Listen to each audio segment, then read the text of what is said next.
Okay, well, let's get started. Um, welcome everyone to the South Bend Lions virtual tailgate and our uninaugural game day. We're thrilled and excited to that you've made it for this unprecedented event. Before we get started, I would like to say this event would have been possible without the partnership of South Bend Lions with Startup Moxie, which is a high school program that isn't like a normal class, but teaches the innovation and design thinking process and helps students to have entrepreneurial mindsets, most even starting their own businesses. I don't know for everyone else, but it took me probably 5 months to actually spell entrepreneur correctly. The Lions came to us in December with the goal of creating community through soccer, and over these past 6 months, we've shown our dedication and hard work so much that they trusted us to run this event, which has been a fun ride to say the least. I can confidently say I can feel the pain of all the companies and their teams working from home. Zoom has been our best friend and our worst friend through all of this. I am Hunter Renner, and I am leading the project of this virtual tailgate for Startup Moxie. I am a senior at Marion and worked hard on this project at managing everything and being the liaison between Startup Moxie and the South Bend Lions. I wanted to work on this project because I've been a soccer fan ever since I was little and jumped on this opportunity right away when I heard about it. I'll have the rest of the team introduce themselves, starting with John. Hello, everybody. My name is John Ekstead. I'm a senior at Northridge High School here in Indiana. When I heard about this opportunity through Startup Moxie, I couldn't have been more excited and happier to join the team. I've always been a sports fan for as long as I can remember, primarily basketball, but all sports were intriguing to me. When I heard about the opportunity to work with a professional soccer team, it seemed like a dream come true. I have been beyond excited and thrilled to work with these people and with the team. It's been a lot of hard work, but I've learned a lot through it. And I think that this experience is something that will define the rest of my life. I'll turn it over to Johnny.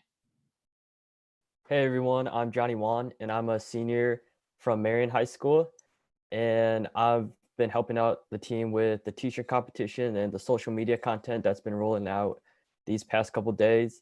And when I heard about this project, I thought it'd be really cool, and I hopped on board because I've played soccer since a really young age and played competitive soccer all through high school, and will continue to try and play it in college. And when I heard the Lions were bringing a team to South Bend, I thought it would be really amazing and wanted to help out.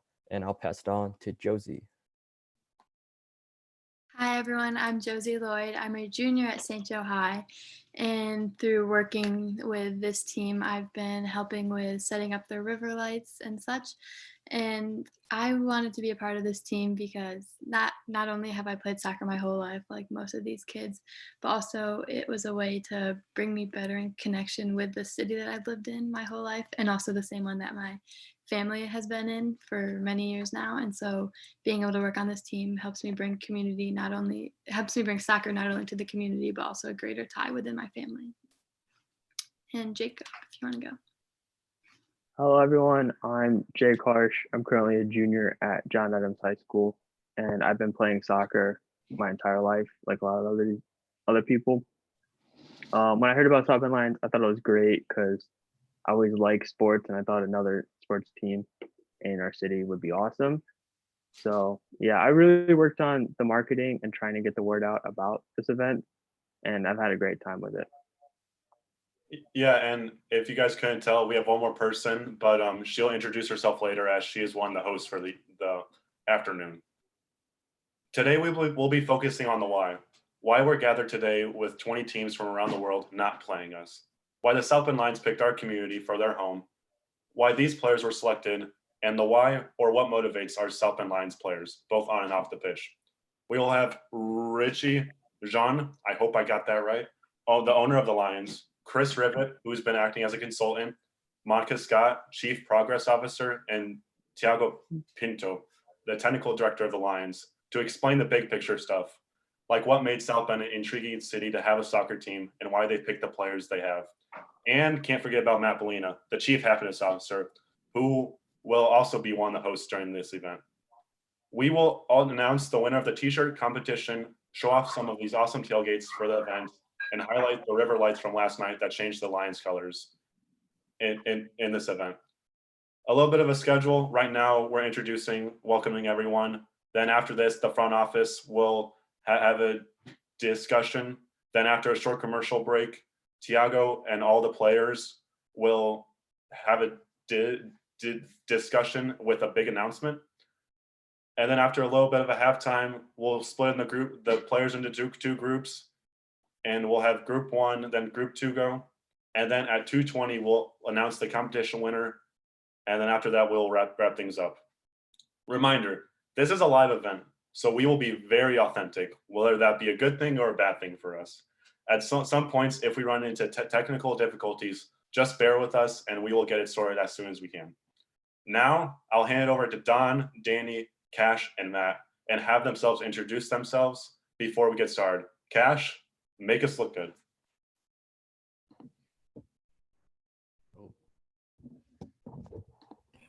Okay, I unmuted myself. I think everyone can hear me now. I'm Cashlyn Biffle. You can also call me Cash. I'm a senior at St. Joe, and I'm part of the Startup Moxie team.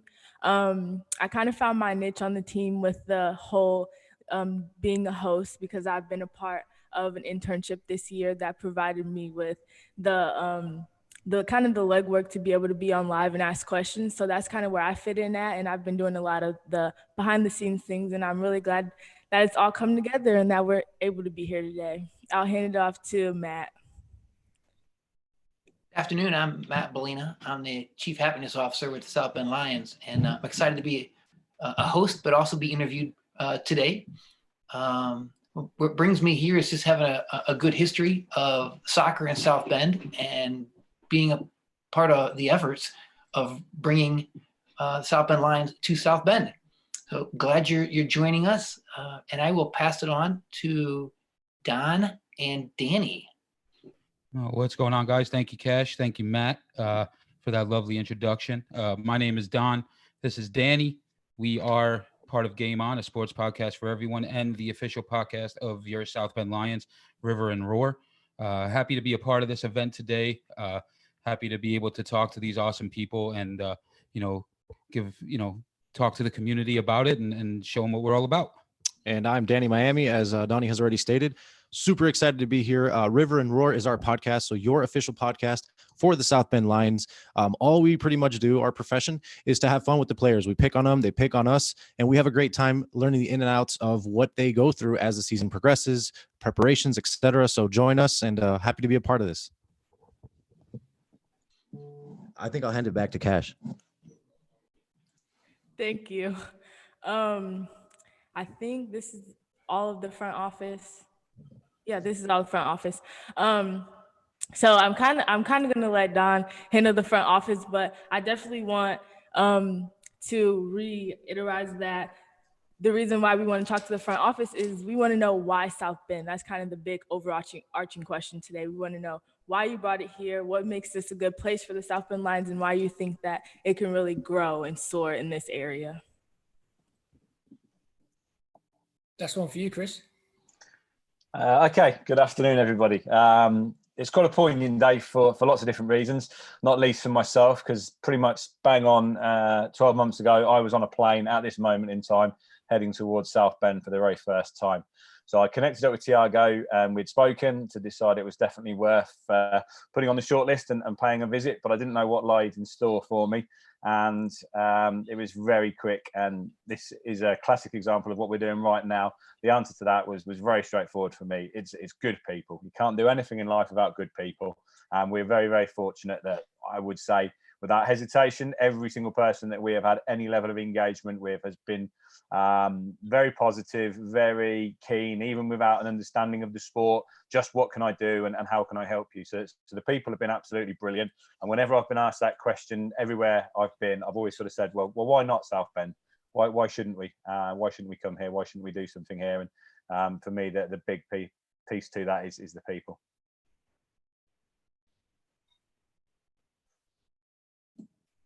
Take it away, Donnie. Yeah, I mean, I'm happy to have spoken to each and every one of you in this room right now, and I've had the pleasure to talk to Chris several times, Matt, and that smile all the time. I've had a chance to talk to Richie, Tiago. Monica has actually come into the studio, one of the only ones to come into the studio, so she braved it. She came through, and it was a blast. And I mean, I think I speak for everybody in the community. I think I can say with confidence that it is absolutely awesome that we were chosen as a community in South Bend to have the Lions and bring everyone in. I mean, especially having that conversation with Richie and Chris in our last podcast and talking to them a little bit about it. It was eye-opening for me because I never knew the process of what happened. I've talked to Chris about it a couple of times, but you don't get the full story till you have all of them, everyone on and get the bits and pieces. And it was an absolute blast to have him on. But one of the things that I think everyone wants to know and wants to get a grasp on is, yes, South Bend was chosen. You guys are here now. It's fantastic. But what was the process like for you guys? A loaded question. Do you want to go with that one, Richie, or shall I? Anybody. I'm not 100% sure. I mean, what was the process like? You mean from an emotional standpoint, or from a how we actually did it? I mean, just choosing South Bend amongst the others that were involved in the possible locations. What I know Chris touched on it a little bit, but yeah, we had it. So how'd you find South Bend? That's the question, right? How'd you find South Bend? Well, it was shortlisted. So like any process you go through, you have a checklist. We had a key set of demographics that we thought would make a good soccer location. But as Chris said, to be fair, I think we mentioned it on the podcast. When he came back from South Bend, he was absolutely raving about the place. We had 3 locations, and he said, "You've got to go to this one first." And it just did come down to the people that we met, the feel you had for the place. It just, I know it sounds a little bit corny, but things just feel right. So when even when you arrive, I'm from a small island, it's only 102,000 people in. It has a small, tiny airport. Coming into South Bend, you land in this small, tiny airport. It just felt comfortable for us. It felt somewhere that we felt that we could integrate, and you just got that feeling that this was the right place to be. Everything else had stacked up. Obviously, the 3 locations we were looking at all had pros and cons, but South Bend by far, for us, obviously, for our personalities and for what we were trying to get to, just clicked. So I couldn't say that there was this. We sat down and we ran all the numbers and we did the spreadsheets. We'd done all those kind of things before Chris even went and visited. It was right. It just feels good, and gut instinct has worked really well. Just to add to that as well, we had 3 very different locations. It wasn't a case of comparing the 3 options that we decided to visit. We chose 3 different types of opportunity. So we were also going through part of the process for us was to really understand what best fitted where we wanted to be. And that was also, I think, quite an important part of where we were going to get to this point. But it was essentially, Matt, to answer the original question, the best of the rest. The very first phase for us was to find out where there was an available market. So the map was out and we were going through to the degree of NHL, MLB, minor league baseball, everything. What was there already? What potentially was a sports market that still had opportunities? Where was there a proven model that people would come out and pay to watch live sport? But where was there an opportunity? That in itself then gets you to the point where you can then start to look at it from a soccer specific perspective and begin to analyze then what exists in the youth program and the structures that are already in place, and how and where you can see you can add value to that and how that conversation evolves. So we did so much work really to the point before we first even got on the phone to Tiago, and we were then in a position to kind of understand that you guys were open to a conversation. So a lot of work really was desk work to begin with. And then, as I say, it was visits from myself and Richie to both come back wanting to arrive at the same conclusion, really. I was looking back at a couple social media posts I did, and I want to say you were here, Chris, roughly a year ago, correct? Correct. Yes, Tuesday, May 9th. Yeah. We were out for dinner tonight, yourself, Tiago, and Billy Mittard a year ago, and then we had the big meeting in the morning. That's right. Yeah, Tiago loves a good early morning meeting. Uh, 7:30, Richie. Yeah, I love those. They're my best. Jet lag. They are. They are. I love those meetings. You know that. I'm always fresh Right. as a daisy at Yes. 7 a.m.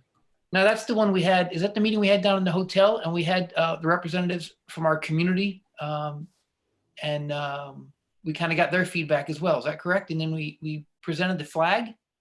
Yeah, and any meeting Thiago does, I asked him after the first couple, can we do them a little bit later? So they became 8:30.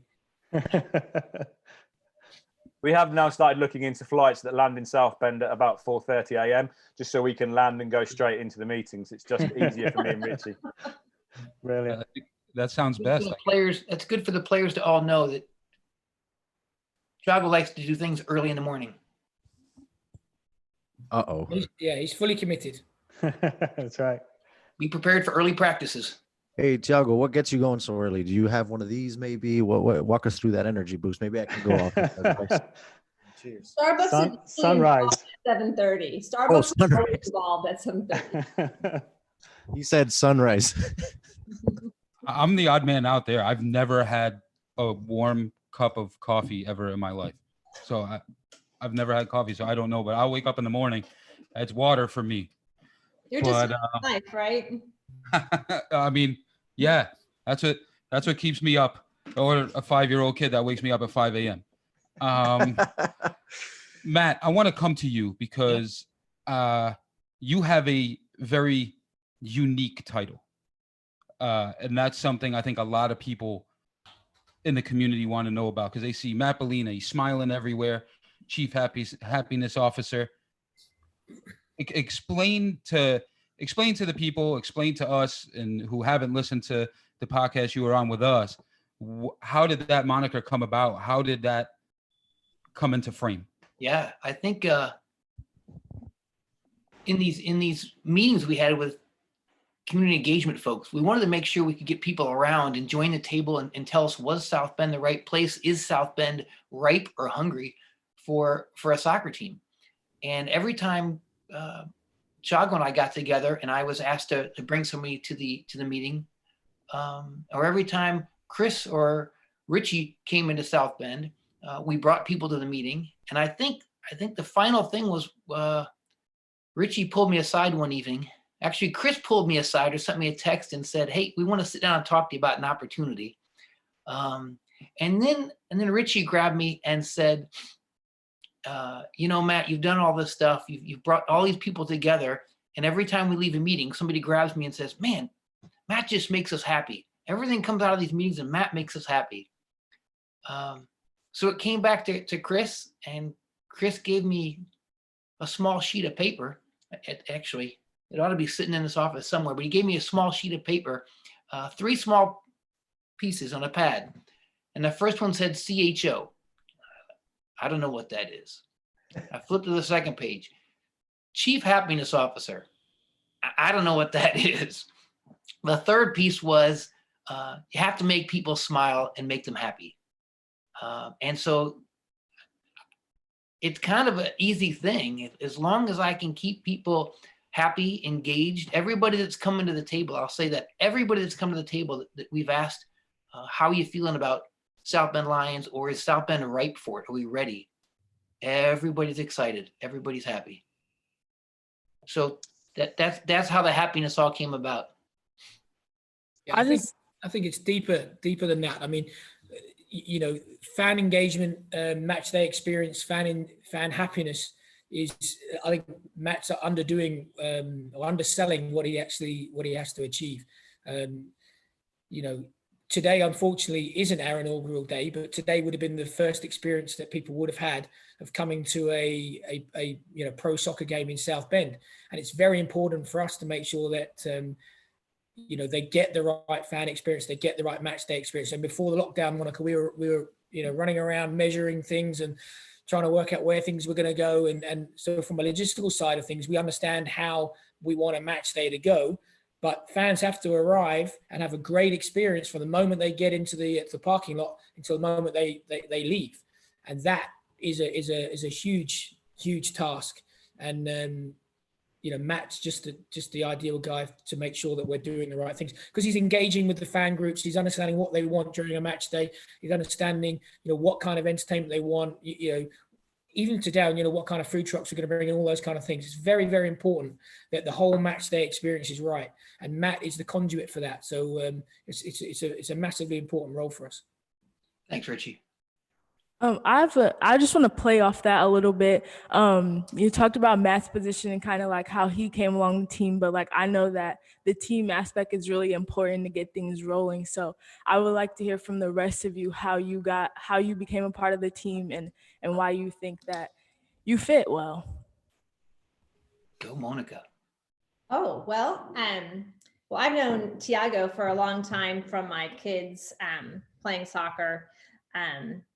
Just been around in the community, in the soccer community. And the discussions that Tiago and I always had was, my dream is to have the community come together for soccer as a community. And we have a lot of local soccer teams that necessarily didn't always work together. And so it was always my dream that it was that soccer should be bringing people together and not driving us apart. And so when Tiago was talking to me about this opportunity as a community team, that really, really sparked my interest, because I think sport can really be a conduit towards that. And, in times like these where we need people coming together more than ever, this was just such an wonderful news to me that we could bring that. And for me, it was whatever I could do to make that happen. Just tell me what to do and I'll do it. So that's how I kind of became involved, as far as wanting to make sure that I could help make this happen in South Bend. Monica set me up really well. I think it's been a dream of a lot of people to have a higher level of the game here, and a type of organization that brings community together, not only offers a great experience, but really a pathway to players. And from the first call with Richie and Chris, as we kind of started connecting over a year ago, it became very clear that our values really aligned, and just Richie's vision to create an environment and a pathway for aspiring soccer players to progress in the game and in life as well. So just kind of seeing how the game can be a means to help people grow, to become better human beings. And I think that was something that really connected with me very well, as I have a huge passion for the game. I've been very privileged to being born in Brazil, and I've been played for a very good club in Brazil under a very good coach, and been a part of this community for a long time. My wife's from South Bend, and so huge passion of taking the game, traveling around the world and just seeing his vision was something that really resonated with me, and so it's very complementary with Chris, Richie, and I, and our skills, and Matt and Monica, and just we feel like this is right timing for South Bend, for the South Bend Lions to rise. Absolutely. So I'm going to chime in here really quick. My phone, I've already got 3 messages. People are wondering, and this is going to be to whoever wants to answer, but I guess I'll pick on Chris since you've been quiet the longest, and this is how I roll. So not playing, everybody's thrown off by the not playing thing, and I think it's super clever. I loved it. I laughed out loud when I heard it. So basically the question to you, Chris, is what does not playing mean, and what made you come to decide on the virtual event? Something along the lines of this, whatever you want to answer that is fine with me. That question was coming to me regardless anyway, because I would have had that thrown to me by everybody else. So as Matt's already told you, I like simple things. I like easy things to understand. And when we sat down, and it was quite early on in the process, we realized that we didn't realistically think we could kick a ball on May 9th. And obviously conversations progressed beyond that. But certainly we were looking around the idea of the inaugural game that we'd pretty much got set up to establish that we couldn't do what we wanted to do. So it was how much of that day could we still make happen? What was achievable to still mark the occasion, to still have a presence, and obviously make people aware that as things have transpired, we won't be playing at all this season competitively, but we were still here and we still wanted to do things the right way. So the tailgate was the obvious part of it. We knew that would be a big part of the day. We've had lots of conversations around Howard Park over the last year around how that could fit in, and the idea of marching from Howard Park to the school field and everything that comes with it. So lots of conversations really about how we made the tailgate element happen. And then the conversations moved on to what we were going to do as a spectacle. So the game element of it. And I was quite keen that there wasn't a game, that should still be the thing that we hold on to and treasure for when the occasion really does happen for the first time. So we were kind of at that point where people say, well, how can we have a tailgate without a game? So I needed a solution to answer that question.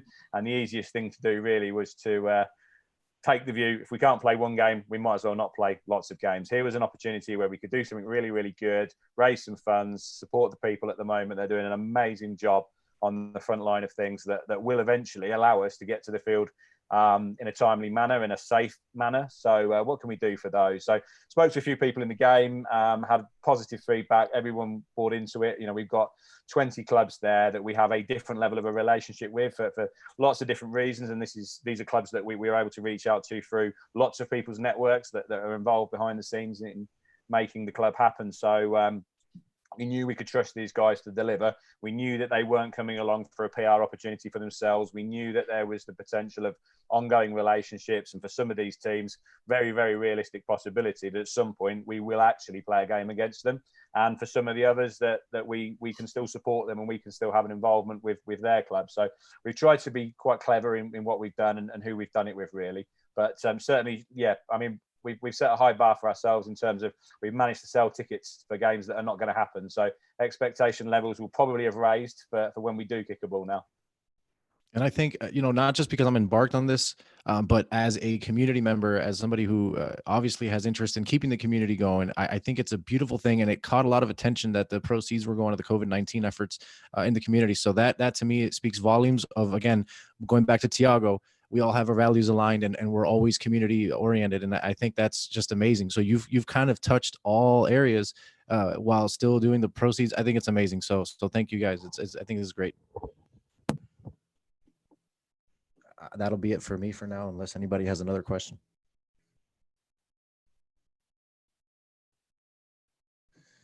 I just have to say. Sorry, Cash. I was just going to say I've got a question, but if you've got one, carry on. No, I don't have a question. I was just telling you thank you, but you can go ahead. We've heard from myself and Richie, and we touched on this when we spoke on the podcast the other day. We felt the market was right for us, that was worth getting on a plane to come and view. What we weren't sure of at that point was how we would be received as individuals. And I know, and I'm going to put this on Tiago now, I know that he was nervous the first time we had the call with Richie, but I kind of love to hear from everyone else the process that they went through to almost judge us. If we've got time for that, I think it would be interesting to hear, because that's the other piece that obviously had to come together to make this happen. Well, we got about 2 minutes, I think, before our commercial break. But I was talking with Don a couple of days ago, and Don tells this great story about the naming of the podcast. And I think that story, Don, if you can quickly chime in, it tells everybody you've embraced us, we've embraced you all, and you've embraced us. It's such a mutual thing. Don, if you want to share that. Donnie, 60 seconds. So when we were coming up with trying to come up with the name of the podcast, I was, back and forth with Chris, and I had this idea. I was like, Roar and River. It's got to be that. That's awesome to play on words, R&R. And Chris came back to me, and again, this is an amazing thing for me. And like Matt said himself, he wanted the river to be first because it was here first. It was in the community before the Lions, and that not only speaks of the person that he is, but as what the organization is about and the Lions are about. And I really feel that, that opened my eyes, because I was like, wow, first of all, I didn't think of that. And second of all, that's just awesome. So, it really speaks, like I said, and like Danny said, volumes of what the organization, the South Bend Lions, and, what the community can expect, honestly. Perfect. I'm going to go ahead and wrap it up. Thank you all. You guys have been great for answering all the questions, diving deep, and letting us know why South Bend. And I really look forward to talking to your players and seeing what kind of people you want to be a part of your organization. Thank you. Thanks for having us. Thank you, guys. Thank you. Thank you.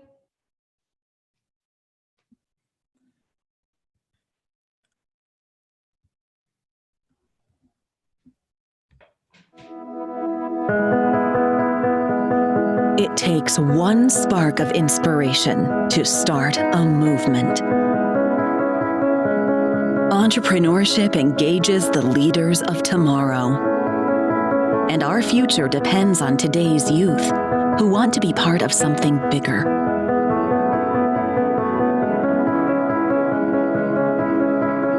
We are all in this together.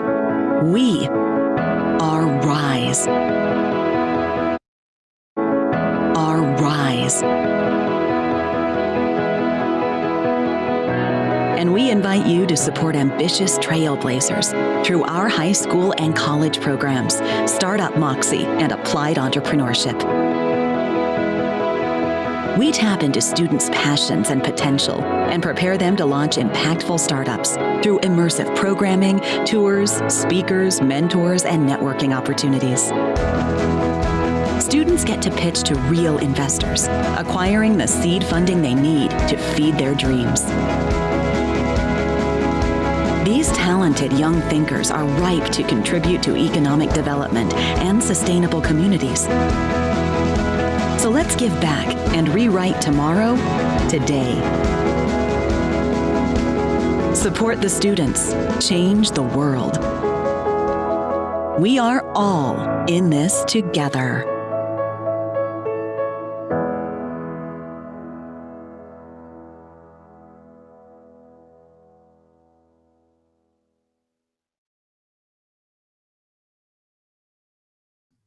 Looks like we're back. I think. Yep. Yeah, we're back. Sure. That was nice. This time with all of the players on, I think that we can go around and kind of introduce ourselves and say everyone's names. Brian, you can start. All right. Hey, guys. I'm Brian Silver. I'm from Herndon, Virginia.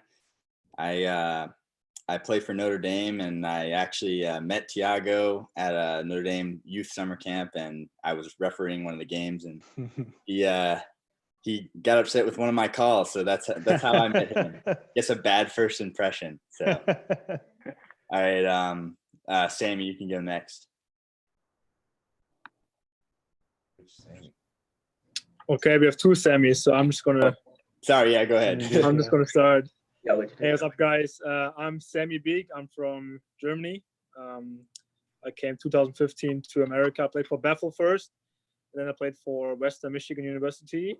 And I met Tiago through my time at Bethel. He was the one recruiting me, and that's how I got to know him. Sammy Atkins, why don't you go next?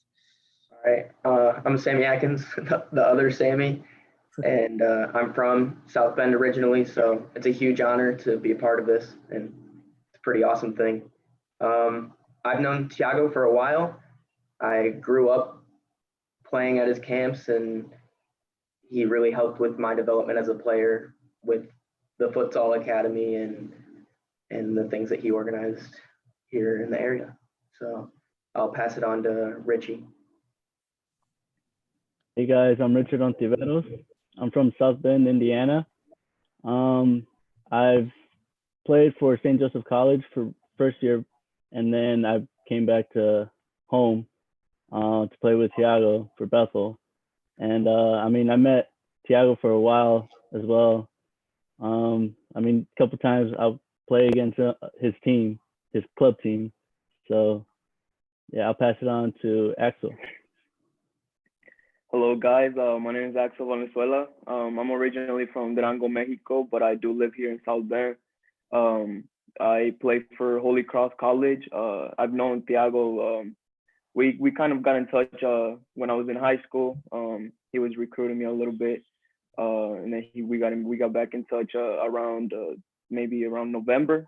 And yeah, this is a big opportunity for all of us, especially for the South Bend community, and I'm excited to be here.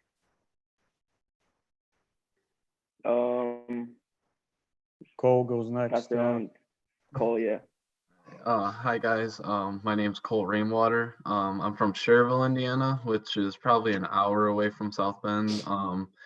I currently go to University of Indianapolis. Last semester I was at Valparaiso University. I kind of got to know Coach Tiago through a couple different coaches. I've played against Coach Tiago a couple times with my club and everything, but yeah, I'm excited to be a part of the South Bend Lions, and I'm looking forward to everything in the near future. So. Jackson Didion. Yep, I'm Jackson Didion. I'm from Fort Wayne, Indiana, and Thiago recruited me my senior year, and I got to know him. And he's kind of developed me on and off the field, so that's how I have a relationship with him. And I'm also very excited to be here today and be a part of something bigger than myself. So. Thank you guys. You guys all seem like good people. But the big question that we have today, Tiago, is why these players? Kind of go through your selection process and what made them stick out to you. Yeah, excellent question. So, and first of all, before I go into that, we have two new guys. All the guys here have been announced, but Brian Silver and Jackson Didion. So this is their first time as we're kind of announcing them as South Bend Lions players. And I think one of the things that for all of these guys is, one is their high character. They're guys who are role models that if I have kids and, you know, they have the values that really connect with who we are as South Bend Lions and in our community. And obviously they have a high level of technical ability in the game. They're responsible and you know, just a good IQ in the game, wanting to aspire to progress to the next level. So I think overall that's a quality that all these guys have. And you know, a lot of them I either have coached or have really seen up close, or I know their coaches fairly well, and so that's been very helpful. You know, knowing a lot of their coaches, they've got a chance to work with them a lot of time, from Brian at Notre Dame, and you know, Sammy's progressed, and Adkins and Beek and Axel and Cole with Mike Avery of Valpo, and you know, the Indiana Fire. So so I have a lot of confidence in their skill in the game, but also the ability to be responsible and to be great role models in the community. And a lot of them are very well connected with the South Bend community in one way or the other. So so yeah. I think that's a great piece you talk about, is we have so many plans for community engagement. You know, there are opportunities for our players to go into the schools, to do summer camps and to do that stuff. So I think that also is a great reason you've been selected, because we know how well you're going to be doing those things. And it's a part of the way you live, is to give back and to engage. Yeah, no, that's excellent. Yeah, just the selflessness to give, you know, without gaining, and that's a great thing to have in an athlete on a high level team. But you know, but just as human being, as leaders, these guys are all in one way or another very willing to give of themselves for a greater cause.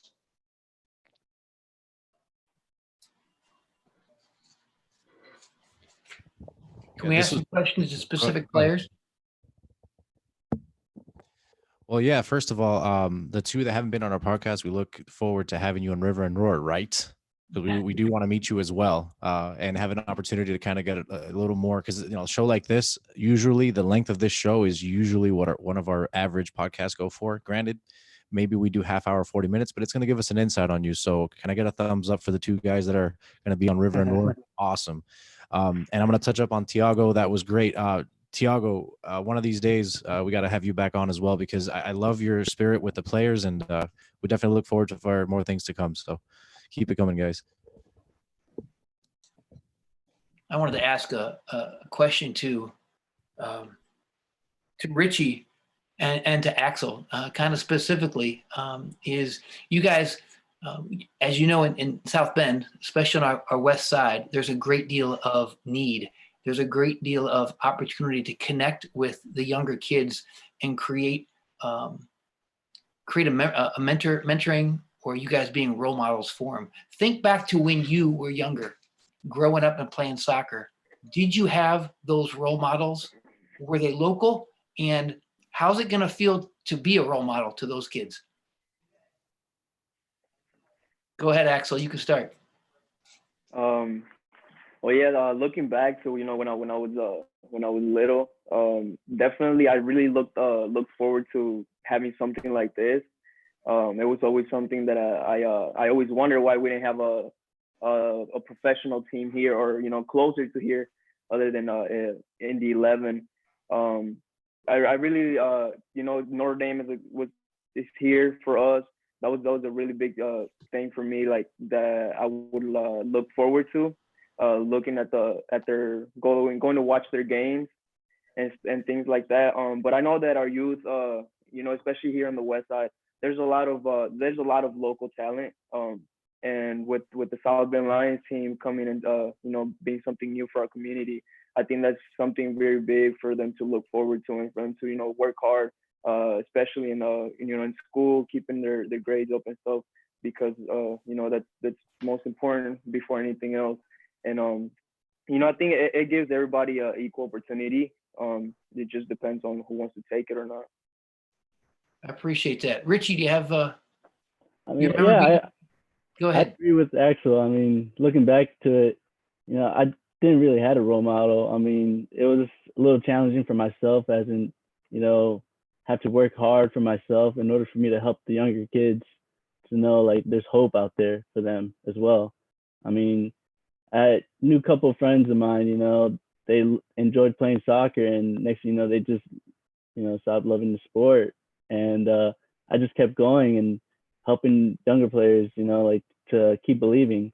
And I mean, I played against Axel a couple times, and there's moments that, I talk to him after the game a little bit, and tell him that, just keep working, keep putting in work, and there's something big out there in the future. And, South Bend Lions, when it came out, I mean, I was very blessed to have a team here in this community, and seeing Axel being part of this team, I was happy, that we have one of the players from South Bend, being part of this. And,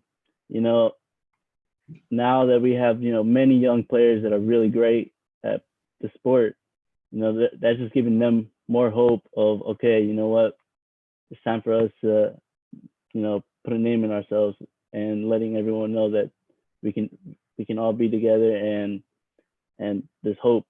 So. Well, congratulations to Yeah. both of you guys. Your hard work's paid off.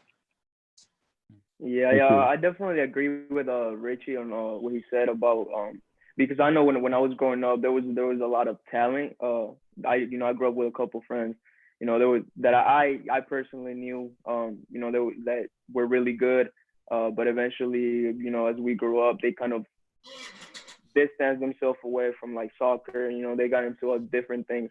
And I just think, that it's pretty sad, because, I think that they could have done something with their talent.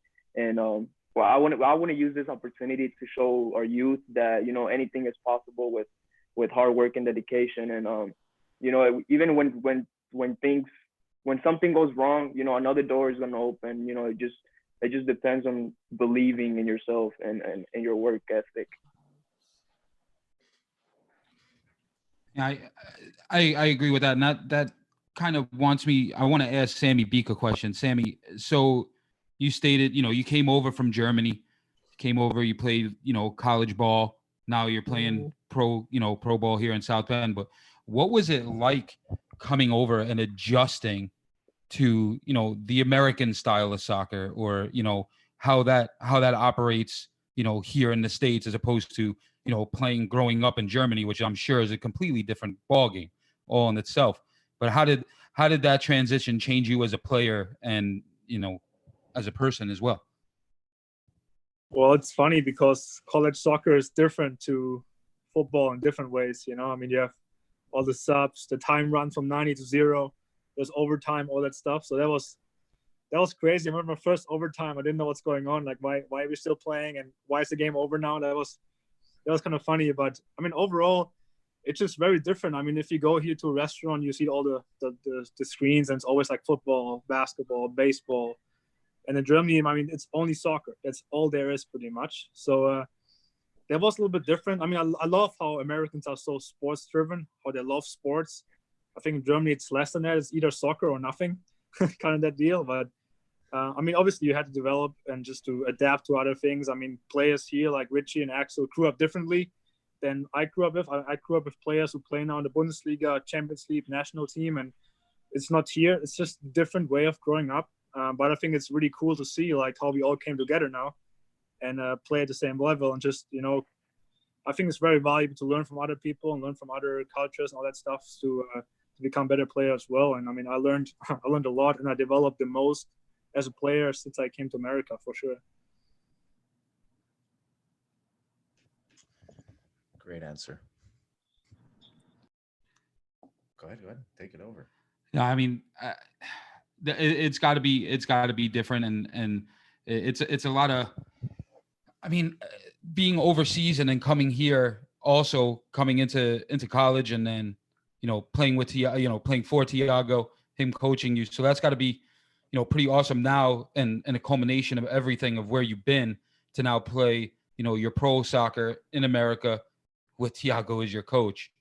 Can you touch a little bit on that, Sam, about how, you know, are you obviously, and I'm not going to put you on the spot here, but obviously you're excited to play for Tiago again, but, you know, how does that make you feel, you know, as a person that you played for him, then you left, and now you're coming back to play for him again? Well, yeah, for me, I mean, my goal is always to be a pro soccer player. And I mean, I still think I have more goals, bigger goals ahead of me, but I think it's always important to, you know, to feel welcome, feel home, feel comfortable in where you are right now. Because I think if you don't feel comfortable, if you don't like the environment, it's not really going to develop you and push you. So for me, it was important, you know, I knew Thiago from Bethel, I knew his qualities, I knew how I can learn from him. And that was a big thing for me coming back to South Bend, because I knew what I kind of can expect. And I was excited for it. You know, I know that he values a person a lot. I know other things that he really likes South Bend, likes community, and that was important for me as well, to give something back to South Bend, because it became a second home for me. It really is. So yeah, I mean, it was pretty much a non-brainer when I heard that this team is going to happen and that Thiago's going to be the coach. That was, yeah, just really great for me. Have all you players, and feel free to just speak up, you know, international travel, or has soccer allowed you to travel to different places and see different parts of the world? Feel free to just speak in. Yeah, actually, last spring, so my freshman year, we did an international trip to England as a team, which is really interesting because I'd never seen a Premier League game live like that, and it was just absolutely incredible. I mean, I wish it was the same here as it is in Europe and all around the world, that people are just literally nuts about soccer. And I think we're definitely building something here, and that's really important. I want to see that happen. I want to be a part of it. But yeah, that trip really opened my eyes into like what it could be, like what soccer could be.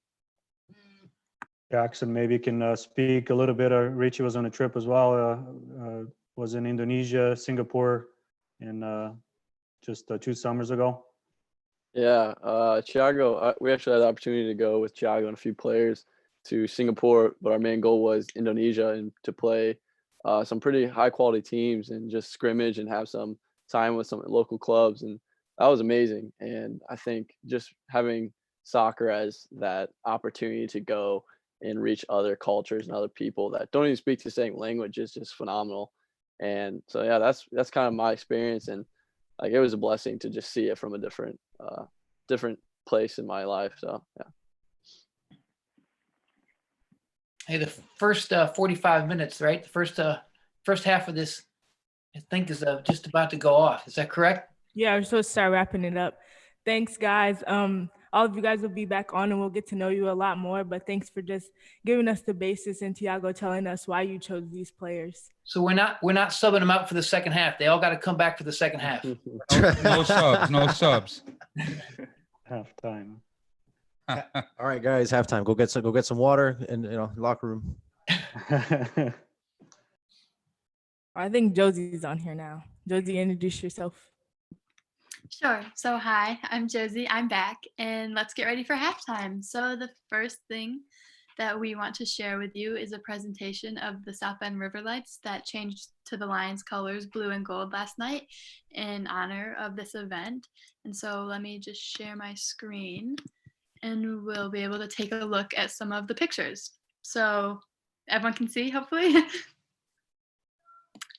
Okay, so if you weren't able to get down there last night, and obviously some of you do not live in South Bend, so that's not very possible, but these are some pictures that some of the students and Laura took, Iris took some, and yeah, so you'll see, I don't know if you can see my cursor, but I'm circling where the yellow lights were, and across the bridge, they turned blue. Yeah, so I don't know why this isn't letting me. Okay, here we go. And then here's some more. These were taken a little bit later in the night to show a better contrast.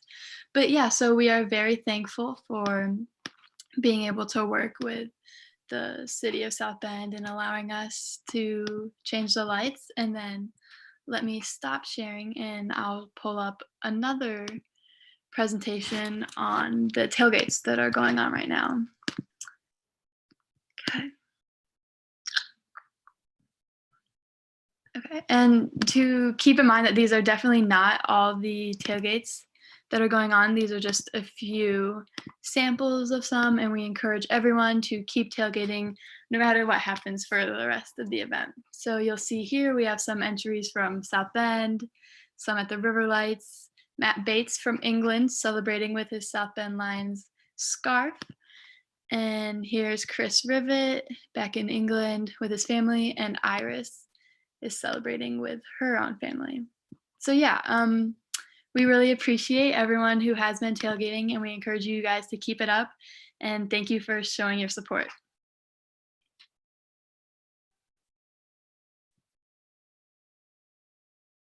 I think that's the end of the commercial halftime break. And so now we're back with our group one. We have Jackson, Brian, Sam Beek, and Axel. So I just want to start. We just got to know you a little bit on the last little segment with Tiago, but now I just want to know from each of you guys how you kind of got started with soccer and why it's really important to you. Yeah, that's a really big question, actually, just the reason why we play. But for me, like, I grew up with 3 older brothers, so like I was always very competitive with them. And we all played soccer as our main sport, but we played many other sports as well. But soccer kind of took from me, and I excelled with that pretty early in my life. And it was just always more fun. I like the tactics of it, and I'm more of an attacking mindset player, so I always enjoyed going after the ball and trying to score. That was kind of the most fun of like I had playing, and it just grew and grew. And just the people I've met, it's become so much more than just like a sport. And I think getting away from me just going on the field and playing and actually understanding that I can use soccer as a bigger thing, like I think that's the most important part for me. Like that's the biggest reason why I play. I can be an influence to people that are watching or people I'm playing with or anything like that. Like it's just bigger than just putting on my boots and my jersey and playing my position. It's so much more than that. I'm representing myself, what I believe, the people I'm around, and even the city that I'm involved in. So that's why I play. Yeah, I really enjoyed that, Jackson, because it's a much of the same. But I started like most kids do, probably playing a bunch of sports, and so it was baseball, soccer, basketball, and tennis. And baseball just wasn't quite my thing. I didn't know how to swing. But soccer, yeah, it was just I started to excel at that. I wasn't always very good, but I was just one of the faster kids on the field, so I'd run around like a chicken with its head cut off, and that would do enough for me. And then I started to play on some better teams, and eventually it became my sport. And like Jackson said, I think it's become a lot more than just the sport itself and the exhilarating feeling I have when I'm on the field, but also just like character building and all the community involvement that I've had since being part of like any elite team. And I'm just really excited to be a part of this one. I agree with both of you. For me, I started playing when I moved to the United States at a young age. I was just like Brian. I was always one of the fastest kids on the field. Eventually, when I started playing on the better teams, I started to excel quite faster.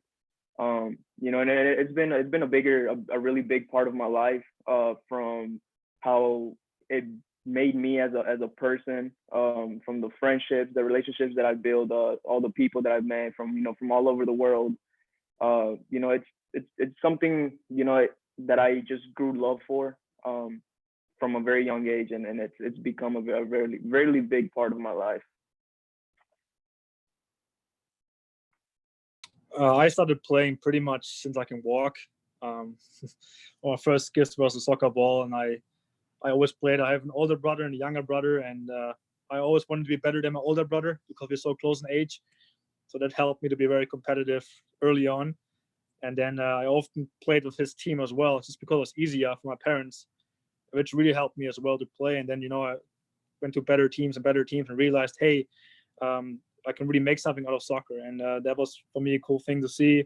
When I came to America, it was awesome to combine soccer with school, because it's really not possible in Germany. And yeah, now I'm hoping to make soccer my profession. So that's another big step for me. And throughout all these years, I learned, like you guys mentioned, that it's just not about just the sport. It's about so much more, obviously, but all just the enjoyment of it. I mean, I love playing soccer, and it brings so much opportunities with it, and it combines people. You get so much fun playing it. Everybody enjoys it. So that's why I love soccer, and hope I can play for a long time.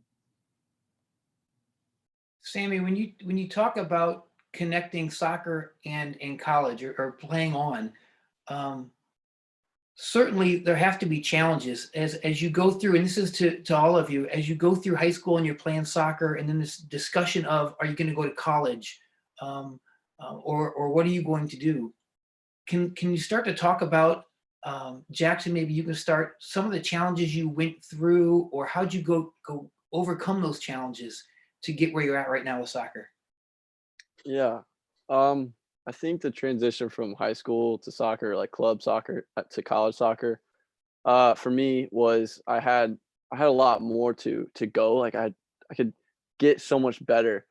And I think a transition for me that Thiago even like pointed out to me year after year after year was that you're talented, but like you can't let your emotions kind of override how you play. And I play with my emotions. Like you can see it when I play. Like I get heated, I get emotional, and that's how I play. And he said, well, I think you should try to channel that and make that like kind of the momentum you bring into it. So he worked through that with me a lot. And I think that was the biggest difference in my game, was staying level-headed during the game if like something didn't go my way. And like I'm a very internal person, so like if something's not going well, like you can just see it. And I think over the last couple of years, like he's really helped me with that. And then with my talent, like it's only grown because of it. So yeah. I appreciate that, Jackson. Thanks. Yeah. Anybody else want to speak on that topic? Yeah, I mean, I think like we are very, very unique. Like Sam said, like Germany doesn't operate the same way we do, and in terms of going from youth to more professional standpoint. So what's really unique about this team is that it allows a lot of us college guys who are like working on getting a degree as another plan or a future career path, to continue opening up that lane for playing professional soccer, if that's what we decide to do. And for some of us, I think that's the only thing we want to do. And for some others, it's like, it's an option, or, I still gotta figure some things out. So I'm very grateful for this opportunity.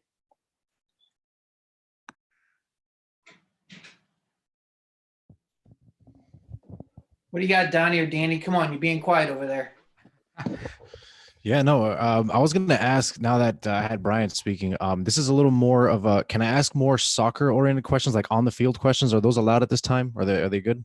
Sure. Because I got one for you. What is one thing, because I know you got a Notre Dame all over, I see that. That's cool. Yeah. if let's say you were a video game that you had, statistics on a video game like FIFA, and you were ranked in certain areas like mid, passing, this and that. What is one of those I guess ratings that you say went up while playing for Notre Dame? Like, was it your vision, field awareness on the field? What would you say came out of that experience?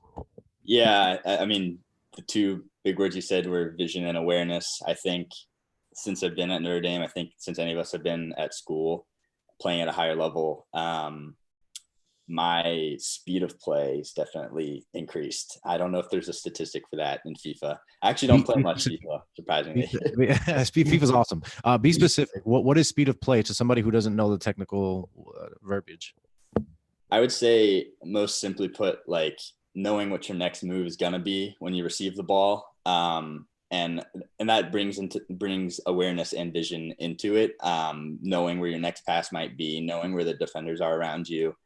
And a lot of it's also like I've received the ball in a certain place a million times, and I know what my options are based on that. So it takes a lot of practice and a lot of focus. So that was probably one of the things I struggled with, is just focus. Like every play counts. Like turnovers aren't really acceptable. So yeah, speed of play. I would hope that that's my best quality, because it's something I've really worked on. But yeah, I think that's really important. Speed of play t-shirts coming your way, right? I got a question. This can go around the table really quick, short answers. What is it? If you've watched yourself on film, if the answer is yes, what is one thing that's made you cringe about yourself that you just are kind of obsessing over correcting over time? I'll start with, since I've got the ND over here, I'll start with you, and then anybody else want to chime in? Quick answers.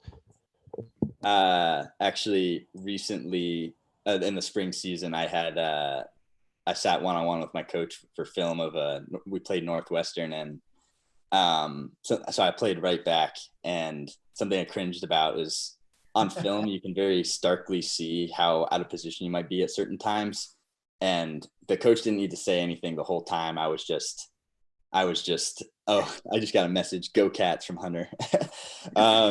Guess he's a alumni there. But yeah, it was hard to watch, because I felt like I actually had a pretty good game. I was making stops and all that, but just to watch, like, oh man, I'm not even close to my center back there, or wow, that went way over my head. Like, how did I let that happen? So it was just things that should have been obvious to me based on the video, I wasn't seeing during the game, and that was hard. So great answer. That's good stuff. Yeah, I feel like when you watch film over and over again, you see a lot of things that you might not see when you're in the actual game. Like for me, positioning was a big thing. My coach, he would tell me, and I would be like, I'm in my position. But when I go back to film, it's like I'm not where I'm supposed to be, and that's just something that I've worked really hard over this past season. And I think I fixed it a little bit, but there's always those little things that you still need to fix when you look back at the film. To me, it seems like it's one of those, coach, I was there, and coach is like, no, you weren't, and then you watch the video and you're like, oh yeah, I guess I could have been there, huh? Right, that's a perfect answer. Anybody else want to chime in? And the reason I say cringe is because we've been going over a lot of your highlights, and that's also fun. But since we're all players and we all are constantly working to improve, I always hit the word cringe, because with any craft, there's always a point in time where you can improve. So anybody else want to chime in? Feel free at this point.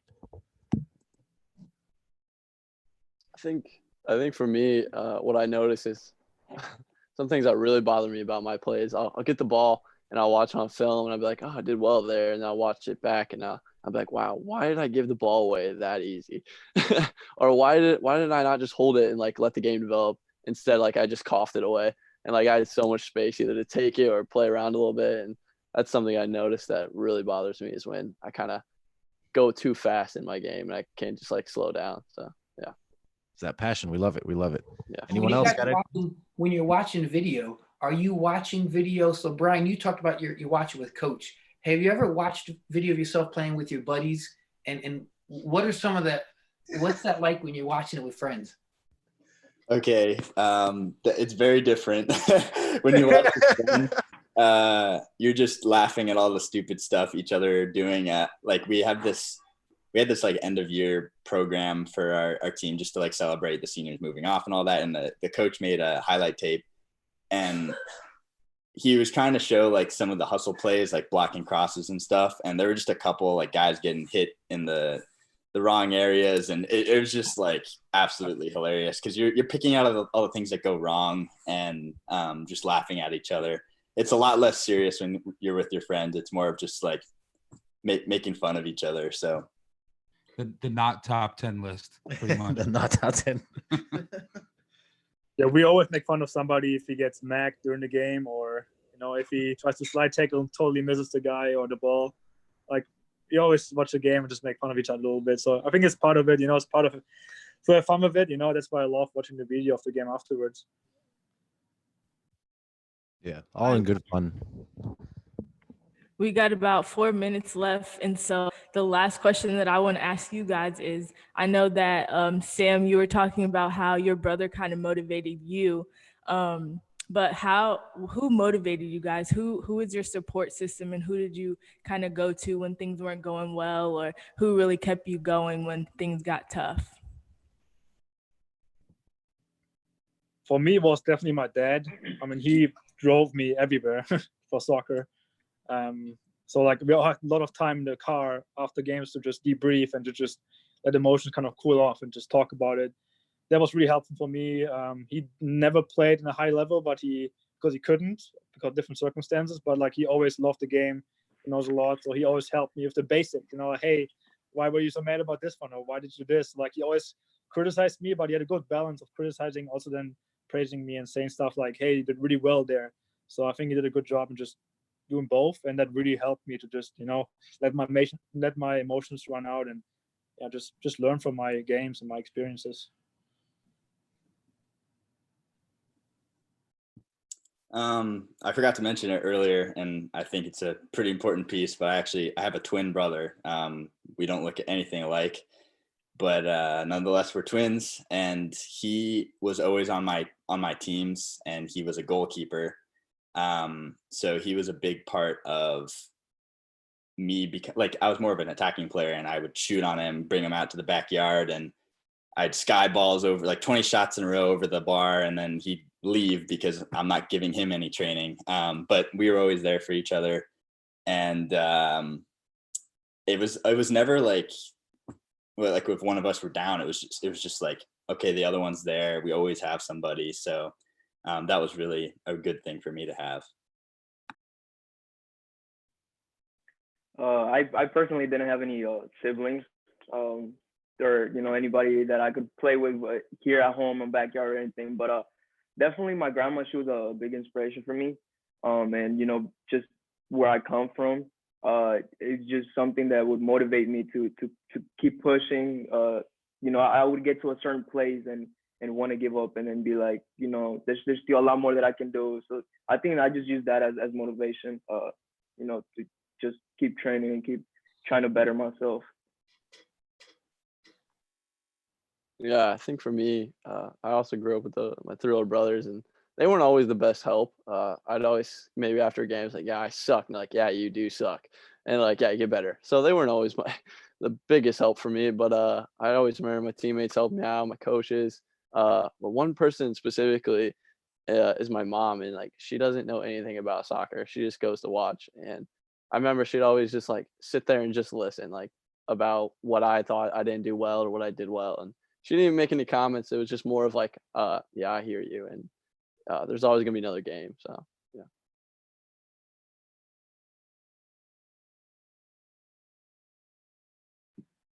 Well, it seems like we're at the last minute here of this segment, right, Kesh? Sorry, I was muted. Yeah, we are. It was good talking to you guys. Axel, you'll be on the next one, so we'll be able to learn more about you. Brian and Jackson, I would like to hear more about you guys afterwards because you guys are new. But thanks for talking to us, and it's been great. Appreciate it, guys, so much. We're subbing you out. You're being subbed out right now. Yeah. Thanks, guys.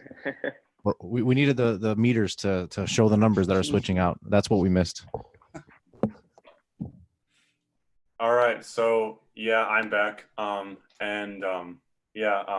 I am going to Northwestern, so I didn't have to throw out a Go Cats right there.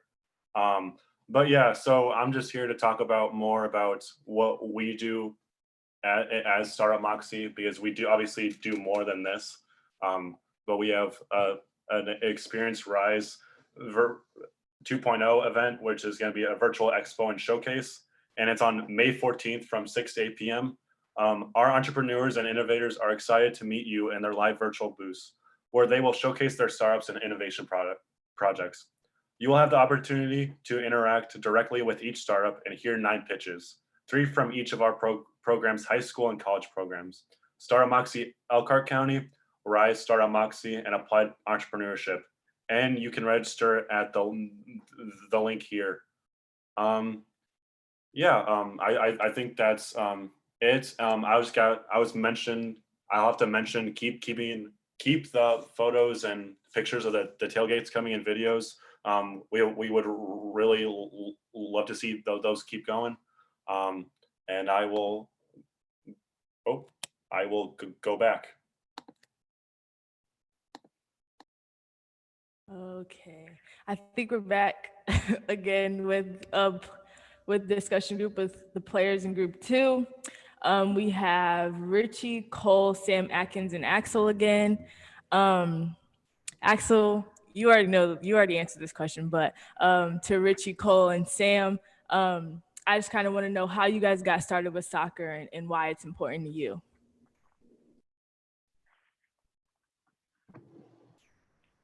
I can start it off. Soccer started just as a fun thing with friends out in the yard at school during recess.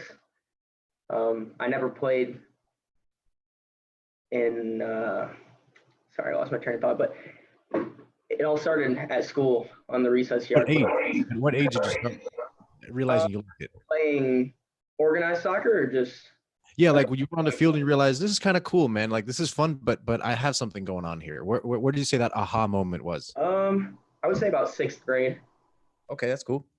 Yeah, so my friends just got me into it, and then since I wanted to be with them, I was like, well, we started a team, and then we started playing in a recreational league. And then after a year of that, I was like, I think I could start playing travel, and it made sense to me at that point. And then I moved on from there. Don't want to cut you off, but that's really interesting. So you say briefly here, you say you started a team. Was that just like your own street game? Team, but we gang? got together. Yeah, no, we didn't start a team, but. Hey, that's pretty neat, man. That was cool. So you're like, oh, we got to start a team. Let's go. So that's ambitious, and that's why you're here. So nice to meet you, by the way. Nice to meet you too.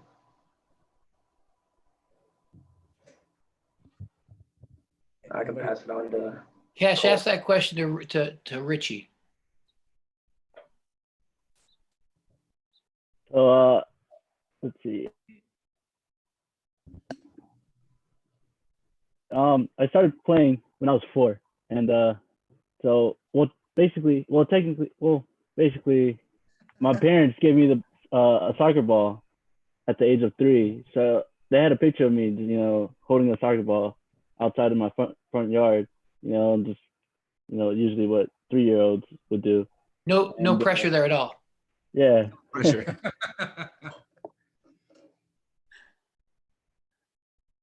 And at the age of 4, my parents put me in at an MSA team, and I started playing against this other team, and I would, just some random kid just comes up to me and was like, hey, comparing, talking about his age, hey, I'm at the age of 5, I'm playing and everything, and I told him, I was like, well, I'm 4 years old, and we were just going at each other, and next thing you know, I realized, what, I'm gonna show this guy up, basically.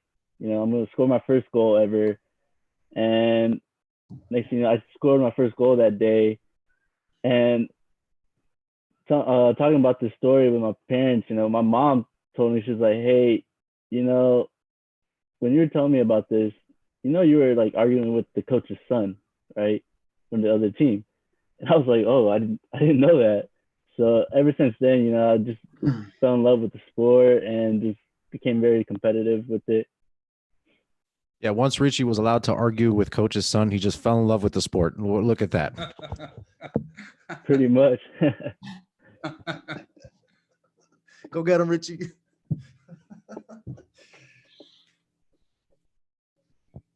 Anybody else? Who do we got next? Cole, what do we got? Yeah, so it's kind of, my dad used to play soccer and he wasn't like really like, into it till he got a little bit older and he went and played in college and everything. But yeah, kind of the same thing as Richie. I was 3 years old and then my dad signed me up for like a U6 league, and just kind of ever since then it just stuck with me, and all these years just kept playing, never really thought anything about it, and then you just like gotta step back and look where you're at now and everything. So, you know. So was that Cole? Was that it? Then was it soccer from that point forward, or were there other things you jumped into? Like, was there baseball? Was there What other hobbies or sports were taking up your time? Yeah, so I played soccer, and then my mom's like a big like baseball, like that. My mom's side's like big into baseball and everything, and yeah, I played like 2 games of t-ball, and they're like, yeah, let's just get back to soccer. Like, this isn't your thing. Yeah, so yeah, that's really the only other sport that I really kind of played till I was in high school. So And Cole, if we're because you did a podcast with us, by the way, I got a lot of people who love their episode, so thank you for that. I can't help it. We meant to ask it on the podcast. So Donnie, hold on. I'm gonna try to wrap this up quickly. Okay. When what is it that you do to de-stress? You like to, you kind of had landscaping, you said, right? yeah, I do a lot of work when I'm not traveling and everything. I try to actually work as much as I can, but a lot of times like it's just hanging out with friends. I enjoy fishing. I find that pretty relaxing. So, just trying to find the little times and pockets to relax, I feel is like really important for, any athlete really. Of course. And now the begging question. Do you criticize the field when you play? Okay. Criticize, critique. I mean, let's go. Like, are you the guy who goes out there and kind of looks around like, I'm not playing on this. I could fertilize this field. Yeah, me and my boss actually brought that up the other day. He asked me the same question. Occasionally it crosses my mind, but normally just like I'm already wrapped up into the game and I don't really focus too much on it. But yeah. Do you ever step on a patch of grass and you go weak? Sometimes.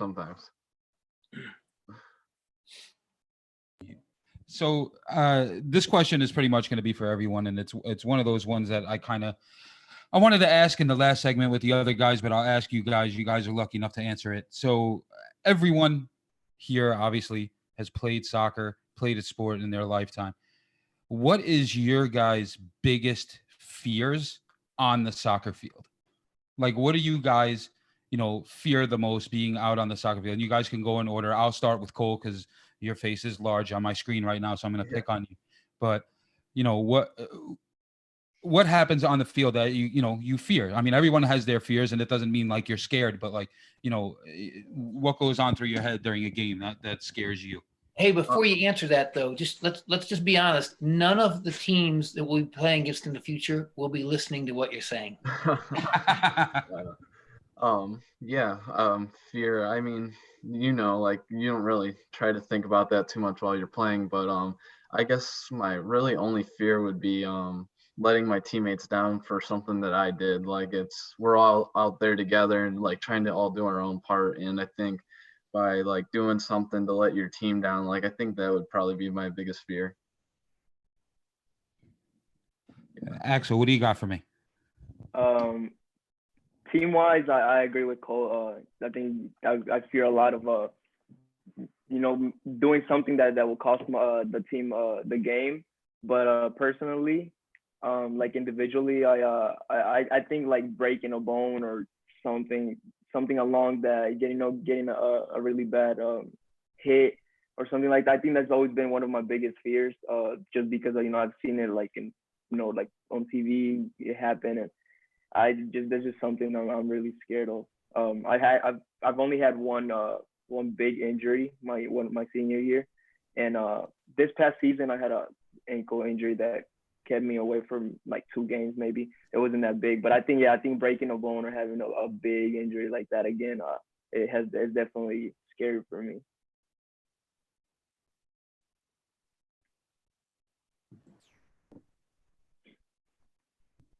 Yeah, going off of that, mine probably would have been an injury too, but I think as a defender, getting embarrassed in front of a crowd, like obviously it's something I can control, but there are times where, that was a good move.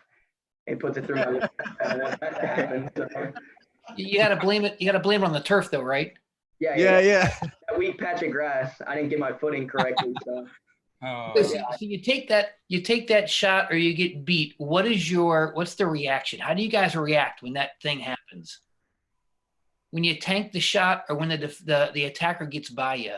Do you blame it on the shoes? Do you blame it on the turf? No, I wouldn't blame it on anything. I definitely just say that I have to be more focused on the next play, that the next time he comes at me, that's not going to happen again. I think it's just fuel to the fire. The next time he comes at me, I'm going to win the battle. Right. So you have more of the catch you next time mentality. Like, hey, this is the play now. It's over with. I just got to make sure that on the next one I make the adjustments. That's a good mindset. It really is. Try not to dwell on it too much unless it results in a goal. You have to have terrible memory. Just have a bad memory. Yeah. Yeah. All right, Richie, what do you got for us?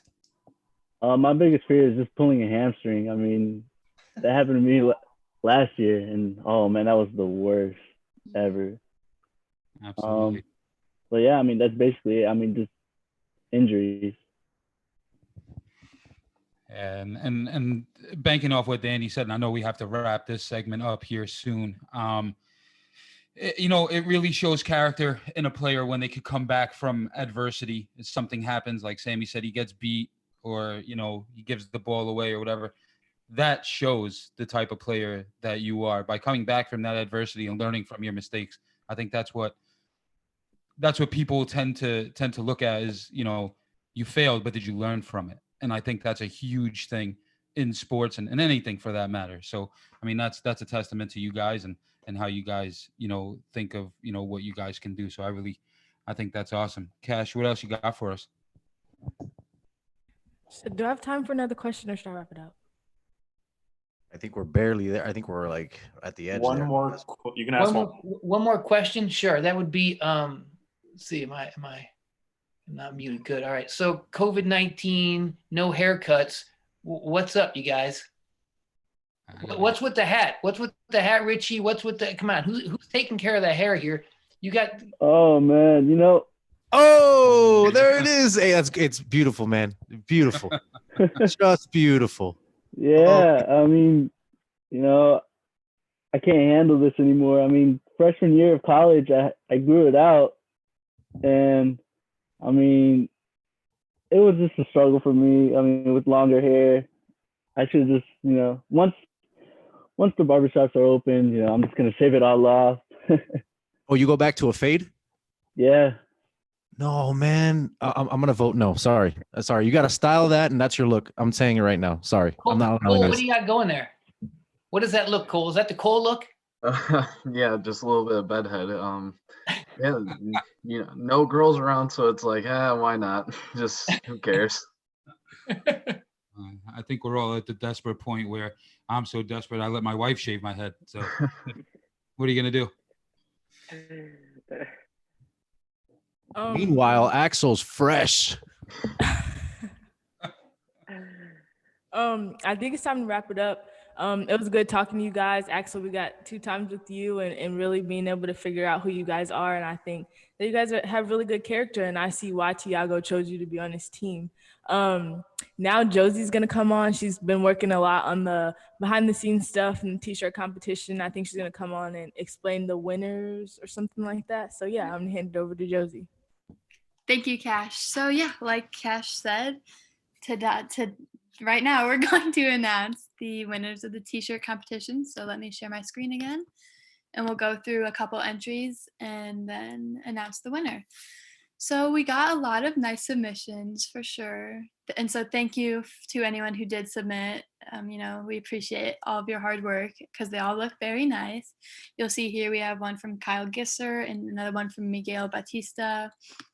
So obviously a lot of work went into these. And then let's show the next couple. Okay.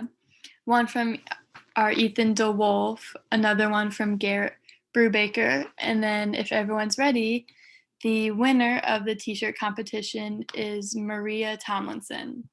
So congratulations. We all really liked your design. It was near unanimous. So really good job. And so your prize will obviously be a tailgate from Exclusive Event Experiences. And we want to really quickly kind of show some love to E3 for all the support that they've given us and for being able to prepare this package for Maria. So I have a quick little thing about that, and then I'll hop off and let this keep going. But yeah, just really quickly, something on E3. I don't know how much you guys know about it, but they've worked with us in the past. They're working with another thing of our Moxie Madness. And so E3 was started by two AEP graduates, Greg Feen and Matt Sheldon. These are the two men. And so basically E3 provides an all-inclusive tailgating experience. Basically anything that you can think of, they will take care of it, whether that's setup or cleanup and to every step in between. So you'll see that this is what the thing would look like before. So the E3 is the official tailgating partner of the Chicago Bears, and they also work a lot with Notre Dame for football games. And if you guys want to get in touch, feel free to reach out. They are based out of Chicago. There's their phone number and email and their LinkedIn profiles. So let me step away and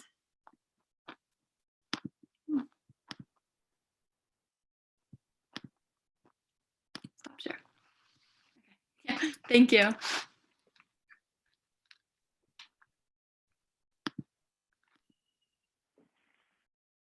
Okay, I think we're back after the commercial. And now this is our speed round. So quick fire, quick questions, answer answer pretty quickly. We got the Banana Boys here. Ethan's supposed to be going first. Asking What is going on? Can someone explain? What should the color be for South Bend Lions? That's the real question. Should it be yellow or boring blue? Yellow or boring blue? That's the question. Which one are you rooting for, Ethan? I'm going for boring blue. No, I'm just kidding. I'm going for yellow for sure. Yellow, 100% yellow. Yellow. Everyone else has to answer. All right, players. You got to make a decision, players, of you prefer a yellow or a blue. Go ahead, Axel. Point me. That's upside down. I think I would prefer blue. Oh! Then go play for Bethel then. Ah! All right, Richie. I would have to go with blue as well. Oh! Wow! Getting destroyed. Cool. Yes, I'll help you out. I'll go for yellow. It's a little There bit you go. less New guy. traditional. I need something new. That's what I need.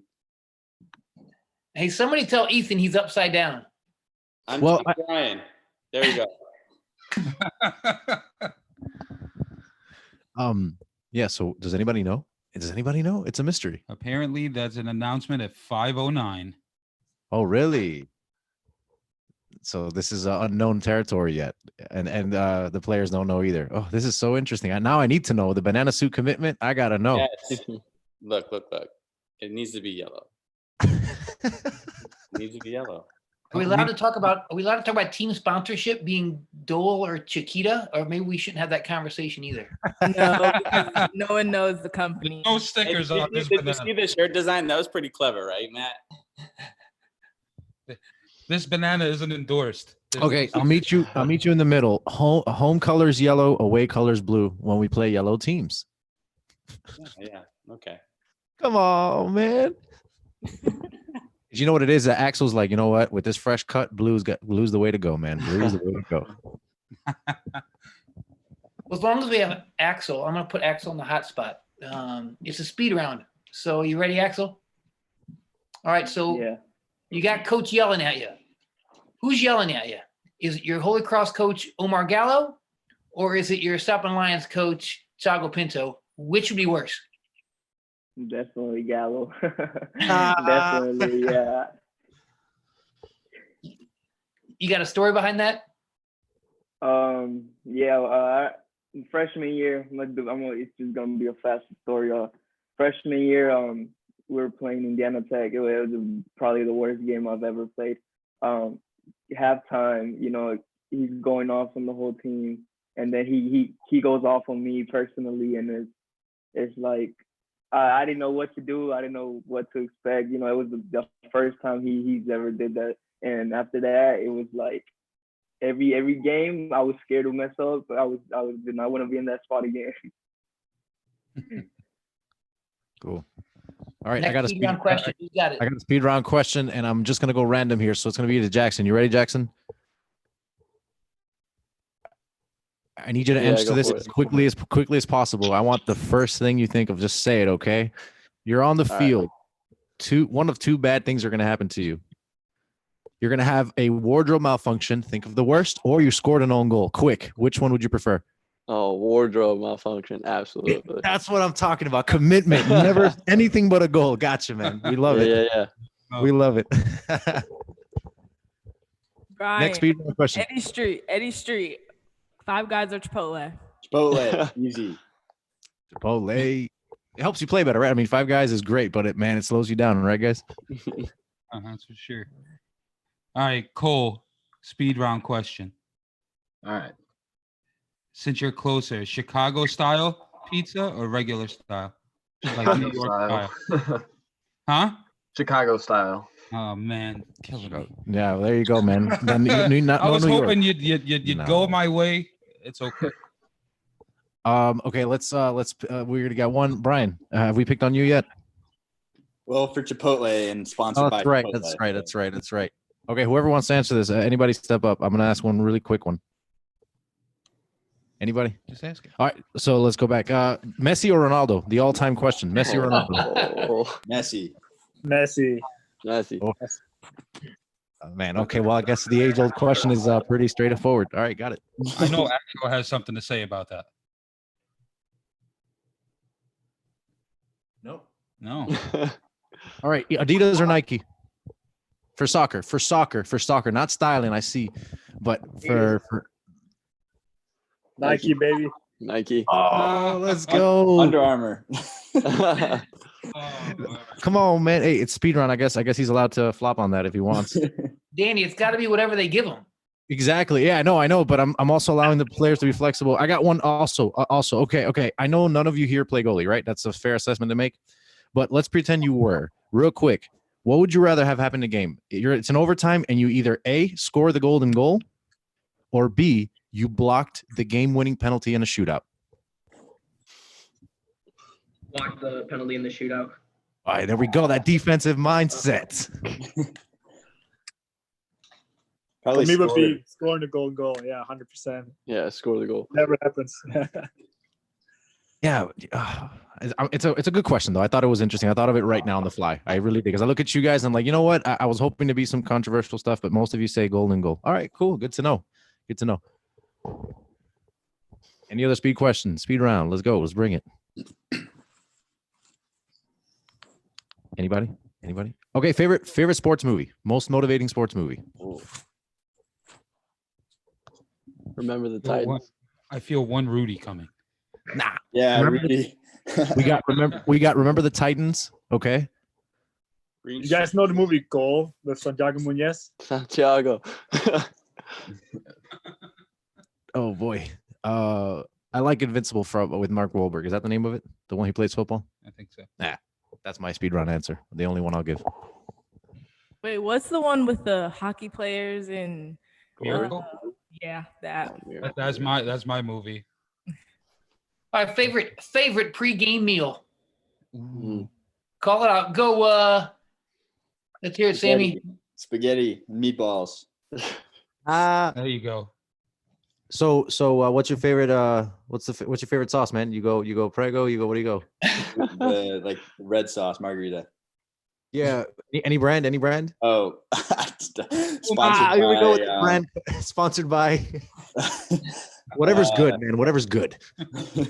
Oh, they're talking in my ear. It's Prego. Okay, you got it. They're your sponsors. You got it, man. Wait, they're talking in your ear. Okay, who's talking in your ear? Notre Dame. Yeah, the teammates are talking, huh? The corporation. Oh, Sam Beek, what's your meal, man? Yeah, I think go spaghetti too. Spaghetti's pretty good. The spaghetti crew. Very nice. Nice. Anybody else want to give us their insight on what their pregame meal is? If they something they like to binge on? Is this like a day in advance? Okay, let's for you, yes. For you, yes. Oh yeah, it's pasta then. Some type of pasta. Man, we got the pasta squad. All right. Okay, you're going up to the taco truck. What are you ordering? Come on, Axel. Speed round. A taco. Congrats. Yeah, really. Please don't move this slow on the field. Please. Okay, I got one for you. Least favorite workout to do for soccer, specifically soccer training. Least favorite, the one that you go, oh, not this again, coach. Go ahead. I'll start. Whoever wants to be brave. Set pieces. Tiago's watching. Oh gosh. Like interval sprints, I guess. Yeah, Very absolutely. repeated. You got a quick agreement across the board. You saw that? Everybody's like, yeah, that one. We don't want to say it because we know he's listening. But Yeah, exactly. Well, and you know First he's gonna have workout you you up. do it. He's gonna have you up about 6 a.m. all the time because Okay, right. the morning guy. So just be prepared. And those sprints are the first thing you guys are doing now that he knows. That's awesome. So I think this brings the speed round to a close, is my understanding. And I think at this time we want to thank you all for being a part of it. And Hunter, I think you're about to come back on, Hunter. And Yeah. So I'm just gonna come in and give some special thank yous out. Well, thank you to Chris, Tiago, Monica, Richie, Matt, and the players for joining us. I mean, you guys are what made this event like as good as it is right now. So thank you guys all for coming on. Don and Danny for leading the podcast and allowing us to go on their podcast in advance to for First Star Moxie. Exclusive Event Enterprises and Matt and Greg for allowing us to get a tailgate package to the winner of the t-shirt comp and helping us with reaching out for the tailgating. Our Star Moxie team, John, Johnny, Josie, Jacob, Cash, Oz, and Kylie. You heard from all of them in the beginning. Oz and Kylie were helping with the designs a lot. So a lot of the designs you saw today were from them. And that we were all primarily working behind the scenes, obviously besides Cash. But also thank you, Iris and Lara, for helping us, just helping us get into the position we were at now, because it wouldn't be possible if Star Moxie didn't have a good reputation to begin with. Anyone who helped spread the word and participate in this event, thank you. And thank you for turning in and joining us for this inaugural celebration. And thank you to the Academy. No, I'm kidding. But yeah, I think I'll hand it over to Matt because he'll leave us on a happy note. Hunter, thanks for doing all those thanks. And listen, it has been a fantastic day. The uninaugural game has just concluded. And I think all in all, it's been a win-win. Look forward to seeing where we're going from here. Check out the podcast from, go ahead, Donnie, say it. Danny, we can hear from you guys real quick. We want them to check out our podcast, right? Yeah, it's River and Roar. Thank You can check us out on Twitter at River and Roar, and we'll be out there. Fantastic. And to the entire community, it has been fantastic. We are so excited to have South Bend Lions here. To the players, thanks for telling us a little bit about yourselves. And I'll tell you, it's a dream come true. We're moving forward from here. Roar talent. to talent. Take us out, Danny. Yellow. Oh, take us out. All right, guys. Well, I got to say, listen, as far as I can speak for myself, this has been really fun. And like I said, for those players that haven't had exposure on our podcast, River and Roar, this is where we're going to ask you all the questions that you're going to be like, why are they asking me this? But it's a great opportunity for everyone out there to get to know you just beyond soccer. Of course, soccer is the forefront. But so whenever we can schedule you guys, we'll have you here. It's been a blast. Thank you all very much. Appreciate it. Seriously. I don't always dress like this. Cash, well done for leading the way. We greatly appreciate you, Cash. All the research you did, all the work you did, and getting us all talking. Job well done. Thanks, everybody. Have a great day, and go out and tailgate this game.